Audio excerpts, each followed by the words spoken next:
ఇండ్ల కమిటీలో అఖిలపక్ష పార్టీలను చేర్చాలి సిపిఎం పార్టీ డిమాండ్. నవీపేట మండల కేంద్రంలో SC, ST, BC, minority committee ఆధ్వర్యంలో రెండో రోజు రిలే నిరాహార దీక్షకు సిపిఎం పార్టీ సంపూర్ణ మద్దతు ఇవ్వడం జరిగింది. ఈ సందర్భంగా సిపిఎం పార్టీ మండల కార్యదర్శి నాయక్ వాడి శ్రీనివాస్ మాట్లాడుతూ ఇందిరమ్మ కమిటీల నిర్వహణలో పూర్తిస్థాయి లోపం ఉందని విమర్శించారు.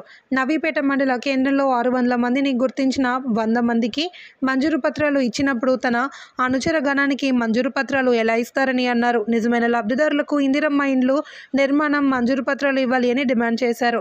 రాష్ట్ర ప్రభుత్వం అందరికీ అర్హులైన వారికి ఇస్తామని చెప్పి ఇందిరమ్మ కమిటీలు వేయడం వల్ల అందులో కాంగ్రెస్ నాయకులే ఉండడంతో వడ్డించేవాడు మనవాడైతే ఏ మూలనైనా ముక్కలు పడతాయి అన్నట్టు చందంగా మారింది అని అన్నారు. నిజమైన లబ్ధిదారులకు ఇందిరమ్మ ఇండ్లను కేటాయించాలి అని డిమాండ్ చేశారు. దర్యాపూర్ శివార్లో 9,000 జనాభాకు కేవలం 3 ఇండ్లను కేటాయించడం ఎంతవరకు సమంజసమని ప్రభుత్వాన్ని ప్రశ్నించారు. కేవలం కాంగ్రెస్ పార్టీ వారిని చేర్చడం వల్ల ఇలాంటి పరిణామాలు జరుగుతున్నాయని, దీనివల్ల ప్రభుత్వ ప్రతిష్ట దిగజారుతుంది అని, ఎమ్మెల్యేల దృష్టి కూడా వెళ్లకుండా చేస్తున్నారని అన్నారు. ఇట్లు నాయక్వాడి శ్రీనివాస్, సిపిఎం పార్టీ మండల కార్యదర్శి, నవీపేట మండలం. చూడాలని చెప్పేసి తెలియజేస్తుంది.